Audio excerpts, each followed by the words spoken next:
You'll benefit from listening to this video.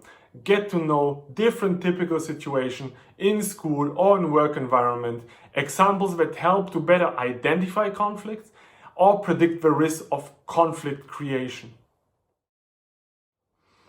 Hi, welcome to Coach in Business and today's episode on the topic of conflict resolution, one of 11 episodes which are available on my YouTube channel on the topic exactly.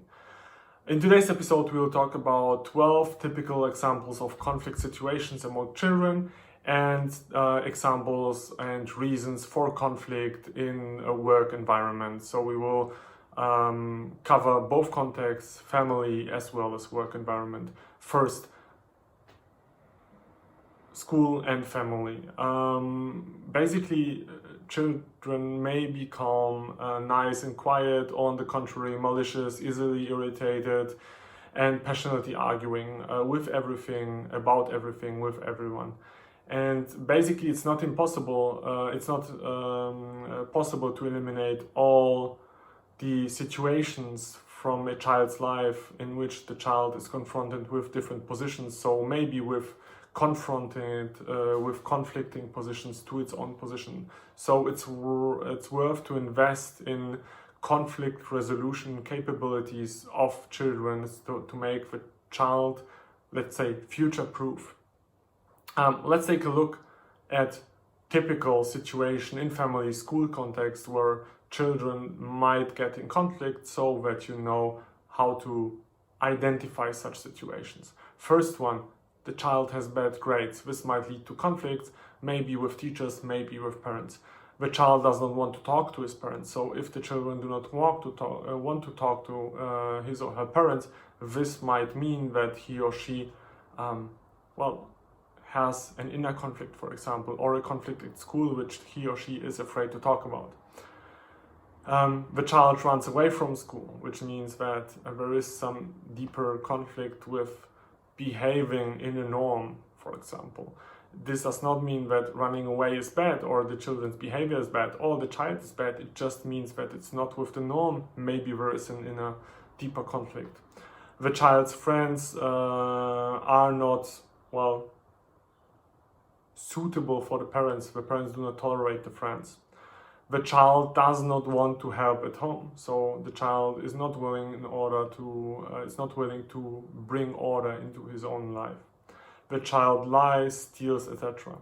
Let's take a look at the parents. The parents have no work, so they are sitting at home. They are having too much time. They are getting in conflict with the children. The parents are divorcing.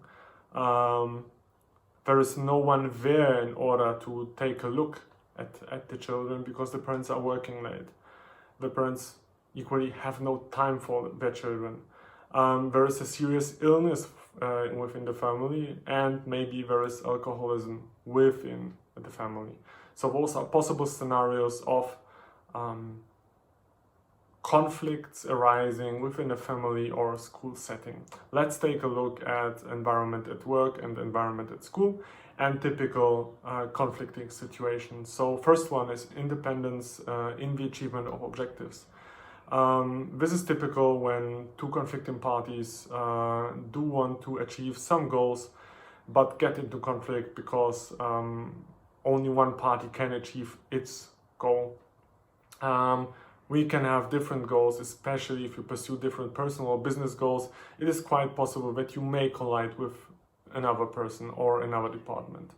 We have the competition for limited resources. So as soon as you have a situation where there are limited resources, for example, financial resources, and two departments are trying to develop their product, they might get into conflict on the limited resources, and this might lead, to confrontation. There might be interpersonal and emotional conflict. Sometimes people with certain personalities simply cannot work with each other because of their personality types. They cannot trust each other, they do not like each other. This might lead to conflicts. Best way probably is to be transparent about it.